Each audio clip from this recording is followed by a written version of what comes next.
Ladies and gentlemen, welcome. All right, so I just want to do a bit of a live show here just because I've seen the news about Australia's terror level rising.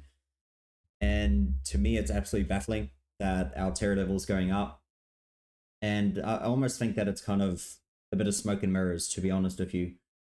You'll see when I explain it to you. I'll quickly run it through with you right now. But show here, just because I've seen as you can see here about Australia's terror level rising. So as you can see here, sorry about the back feed there as well on that, but the Australia raises the terror threat level to probable from possible. This is from Reuters, okay? And it's just really baffling to me that it's suddenly happening now. And obviously our Prime Minister Albanese has confirmed it. As you can see, Australia on Monday raised its terror threat level to probable from possible, citing an increase in extremist views in the country, leading to a more than 50% chance of the planning an onshore attack in the next 12 months. Prime Minister Albanese said he had raised the country's threat level following advice from the security services, but said there was no imminent threat of an attack. No imminent threat. The advice is that we received is that more Australians are embracing a more diverse range of extreme ideologies, and it is our responsibility to be vigilant. It's just pretty much what I can see it as is it's just another way for them to be more controlling. They're obviously going to tighten the online security. They're going to be able to look even more into your private life and probably get more and more situations where they will be able to come and arrest you in your house for things that you are planning or events that you might be trying to do. All right. I mean, look what happened with when we had the protests against the vid. You remember that when a lady was arrested in a house because she decided to make a protest, right? But the funny thing to me is that Albanese is saying the threat level has been raised, but at the same time, the Albanese government has been slammed as it considers a new visa change for Palestinian refugees amid the ASIO raising terrorism threat level. Can someone make that make sense? I mean, anyone can make that make sense. Guarantee you can't. Because, no offense, but Gaza, I mean, there are a lot of terrorists that live there. Same with in Iran, same with in a lot of Middle Eastern countries, same in Somalia, same in a lot of these countries. There's just a high level of terrorism and a high level of terrorists because obviously the organizations are quite fast spread there. And in Australia too, just it's a funny thing that the terror level has now raised since 2022, I believe he said. It was the last time that it wasn't probable.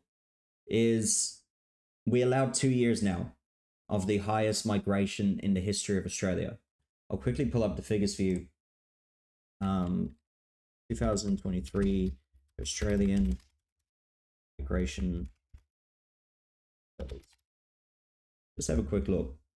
So in 2023, net overseas migration for 2023, the calendar year, was the highest ever in history. 547,000 people, all right, exceeding the previous record of 433,000 in 2022. In 2023, 84% of Australia's population growth was from net overseas migration, the highest on record, and a 4% higher point than that in 2022. Now let's go to 2024.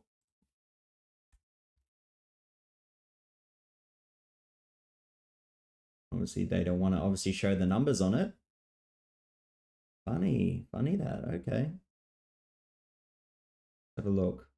Obviously, they're trying to cover it up a little bit. Have a look. Yep, no, they don't want to say. So they did say, though, that 2024 was going to be the biggest year on record. So it's going to be more than 2023. Which I mean is what? 547,000 people. That's just insanity. And if you have a look at the Australian population, 25.98 million, okay? So 500,000 people, what's that? maybe about 4%, around 4 or so percent of just straight immigration through the migration system. Yeah. Look what happened to Britain. Look what's happening there right now with all the riots, the protests, everything going on. It is just not a good mix to allow record after record after record migration and just expecting the whole country to be fine. Because unfortunately, a lot of these immigrants that are coming, and look, I'm an immigrant myself. I was born in South Africa, lived in New Zealand for 11 years, and then moved to Australia, migrated over the right way. And a lot of these immigrants that are coming over now, they want to bring their own culture. They don't want to pick up the Australian culture, is what I'm trying to say. Where I believe if you move from wherever you move from, you should leave that culture at home or put it secondary, and you should, take on the culture of the country you move to, because there's a reason you move to that country, and that is because the country is better. I mean, there's a reason you flee your country or move from your country, because you believe there's greener pastures on the other side. So why would you want to bring your ideology or your culture back and try and change it over here? It just never made sense to me. But let's have a watch. Prime Minister Albanese announced the threat level increase to probable, citing an increase of online radicalization as a reason for the increased alert level. I think also a lot of this is to do with the fact that a lot of people are just sick of the politicians. They're getting sick that their voice is not being heard. They're getting sick that all the, life is getting more expensive. He tries to cite in here. I'll quickly let it play and we can break it down. But the advice that we've received is that more Australians are embracing a more diverse range of extreme ideologies, and it is our responsibility to be vigilant. To be clear, this is the same threat level that was in place in Australia for more than 8 years before it was lowered in November of 2022. Since then, we've seen a global rise in politically motivated violence and extremism. Many democracies are working to address this, including our friends in the United States and in the United Kingdom. There are many things driving this global trend towards violence. Governments around the world are concerned about youth radicalisation, online radicalisation, and the rise of new mixed ideologies. My government respects our intelligence agencies. We listen to their advice and we act on their advice, and that is what we are doing today.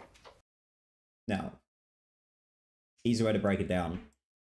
I mean, all the countries he mentioned, the United States, Britain, whatever, they also are dealing with, America's dealing with the biggest ever amount of illegal immigration in history, where the UK is also dealing with illegal immigration, let alone the massive migration they do anyway. There's a reason why these countries are struggling, and that's the reason why. Is because you can't control it. It's like a ball that keeps running and you just can't stop it. And the formula is so obvious to see what's going wrong. Every country that has allowed mass migration is now saying we need to stop. Look at Sweden. Look at Germany. All of these countries. You look at Hungary, how they said we are not allowing any migration. We don't care what the EU says. But here we are in Australia, allowing record migration, and we're going to wonder why our country is slowly falling apart. There is a point where you should go, look, there's a cap limit on the migration we allow, because we can integrate it properly instead of just going boom, new record, and then wonder why the system breaks apart. And look, there's another point I want to touch on in here as well. I'll just try and... 2022. Since then, we've seen a global rise in politically motivated violence. So politically motivated violence. Yet again, it's people standing up and saying, you look at England, record level of unaffordability to live there, with not much, obviously increase in wages. Same with in America. Same with every country pretty much around the world since COVID. And yet again, you wonder why they're starting to actually rise up against the government. It's because they're getting sick of it. Just again in Australia, politicians got a massive pay rise, where no one else gets such a big percentage of pay rise as they did. And it's just a little thing on top of little thing that keeps kind of breaking the camel's back. And, you know, many countries at the moment, unfortunately, where it seems that both parties want the same end goal. They act like they're different. They act like one is conservative, one is this, one is that. But in reality, they just control it the same. They just want to get into power, and once they're in power, they don't do what they promised the constituents. Sorry. And that's why, I guess, for a lot of us around the world, you know, Trump is such a breath of fresh air, is that he's actually someone that tries to do what he promised. Like, he tried to build the wall that he promised, and it got stopped by the Democrats. So it's a lot of things that, you know, really can frustrate us here in Australia as well, with just a two-party system, pretty much who can win it. All this type of stuff that you nearly feel powerless. And there's a reason why there's such a great divide in the political world everywhere at the moment. You look in France, how they nearly voted in Marine Le Pen. You look in the Netherlands, they voted, you know, massively conservative. All of these places are starting to wake up. But we don't have a party like that in Australia. And the one that we do is very small, and, you know, people are not going to vote for it. Because over here, unfortunately, we're very much a controlled society. You know, when COVID happened, when all this stuff, they just say, do this, do that. And people just, you know, at the drop of a pin, they just go, yep, no worries. I remember I was even walking down the street one time, and I was walking on the other side of the road with no mask on. No one's around us. You know, it's in the middle of the day. I think it was about 38 degrees Celsius in North Queensland. And a lady from across the street, you know, said, put a mask on. You kind of wonder, what's going on? Like, what in your mind is making you worry that you're across the street and you have to worry about this? And one of my customers actually told me a story. He is not vaccinated. He went to his neighbor's house because apparently, you know, they always used to have a beer or whatever together. So he went to his house and they had a chat, and they were all talking and having a beer. And then they spoke about, you know, getting the vaccine. And he said, well, I haven't gotten the vaccine. And the other guy said, get away, like, move away now, like, go home, only come back once you have it. And yeah, it's a refresher of how, I guess, absolutely wild some people got. Now this is the ASIO, which is the, you know, obviously the security, which raised the level, new threat level. The chief, Mike Burgess, has renewed his call for politicians to watch their words after domestic intelligence agency raised the terror threat level from possible to probable. He said everyone had a role to play. Politicians have to debate, they have to challenge, they have to disagree. How they do it really matters because it can generate more heat. Of course. I mean, what do you want him to say? Do you want him just to say things that you approve of? That's unfortunately not how it works. Even though here in Australia and in most Western world countries these days, we don't have something called freedom of speech. That doesn't exist. Even though we believe we do, we don't. The only country on the top of my brain that I can think of that actually has freedom of speech and is constitutionally supported is in the USA, even though they are trying to change that pretty much day by day. But here in Australia, everywhere, we unfortunately have a communications legislation which says you cannot say mean things online. And if you say some said mean comment or mean message, you sent that online, and someone takes that offensively or takes it, what's the word it said, can cause them unneeded anxiety. Also can cause them, where is this? I'm going to find this here real quick as well, because it was absolutely hilarious. I couldn't believe that this was actually a thing. But this is a thing in Britain, all right? This is legislation in Britain. I'm going to make a video about this anyway, about the arrest that happened in the UK for a guy who wrote a comment online, and he got arrested for it. So as you can see here, so if you send a message or blah, blah, blah, that is offensive or indecent or obscene or menacing, you can be found guilty. If it causes, have a look at this. So causing annoyance. So if you cause someone annoyance, you could be arrested. If you cause them inconvenience, imagine inconveniencing someone and you get arrested, or just giving them needless anxiety. You can face up to 6 months in jail, and also a level 5 fine. Yep. So this is where we are as a generation, that this is where we are. You say a mean word online and you're going to be held accountable. Now, this is the arrest here. I'm not going to show it because I got a video coming up on it soon, which I'll be posting tomorrow. But I'll just show you the little snippet of it here. You're going to be arrested, okay? Right. Take you back to the police station. Right. You, okay, this is in relation to some comments that you've made on a Facebook page. Okay? Oh, really? Oh, it's a Facebook crime, is it? Okay. Right. So we need to ask you some questions about that. Right. Have you got anything in your pockets, Um.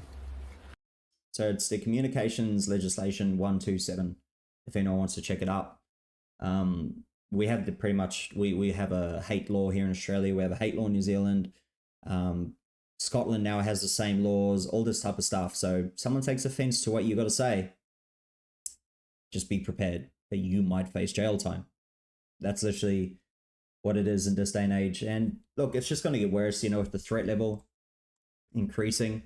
If you allow unvetted migration where you can't check everyone, a lot of them are criminals. Unfortunately, a lot of them are.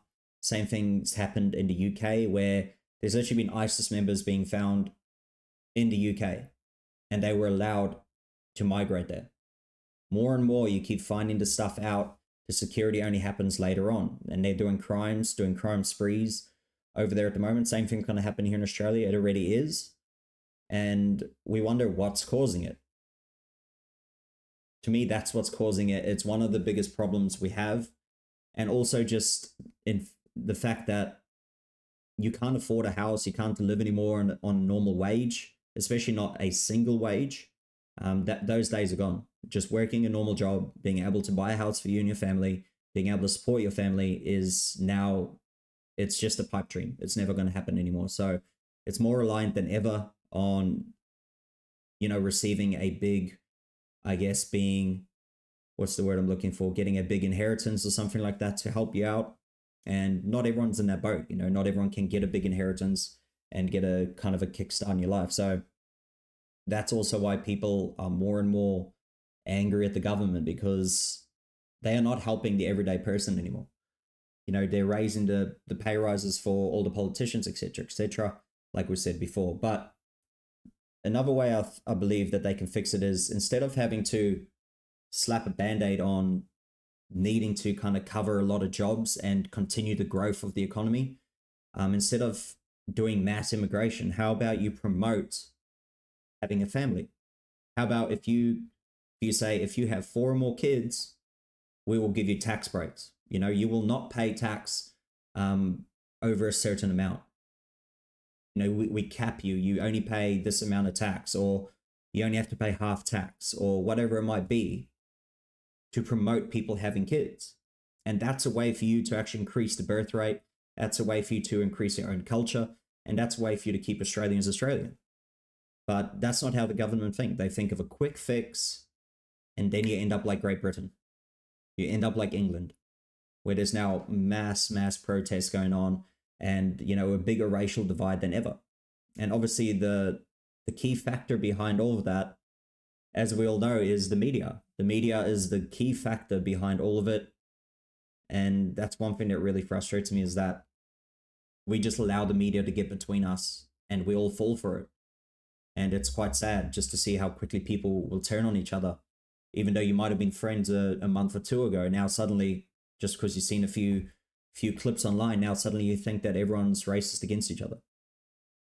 But yeah, I just wanted to do a little bit of a live little quip to kind of try do more of these, I guess, in Australian time around about 6:30, 7 o'clock at night, just to show you, I guess, more of an angle, because obviously this will be covered tonight on the news, and just to try and show you different angles of it, okay? Instead of just going, this is what they say, it's obviously going to be terrorists, so everyone should be scared, you should be worrying about a terror attack going to happen. If it's going to be my, I guess, educated guess, I don't think it's actually that there will be a terror attack. I believe it's just the government wanting to invoke more fear into people. I also believe that it is them having another stronger way of controlling what people can say and can do online. Because obviously, as we know, there's different laws that the government and the police arm and the law enforcement can do if the threat level is risen. You know, it's the same as wherever you are. If they can invoke more powers if there's a threat level. And that's what I think they're doing here in Australia at the moment, is pushing that threat level up so they can control us even more and more and more. And we already have one of the most controlled, you know, internet spaces in the whole entire world as well. So let me know what you think below. I guess, do you agree, disagree, or what do you think? Do you think there might actually be an actual terror attack? So is it smart to allow, you know, more and more people in from Gaza? You let me know below in the comments. Like the video if you liked it. And also subscribe if you do want to see future videos or see the future live shows as well. Then just subscribe below and hit the notification bell. And I'll see you guys on the next one. Thank you for watching.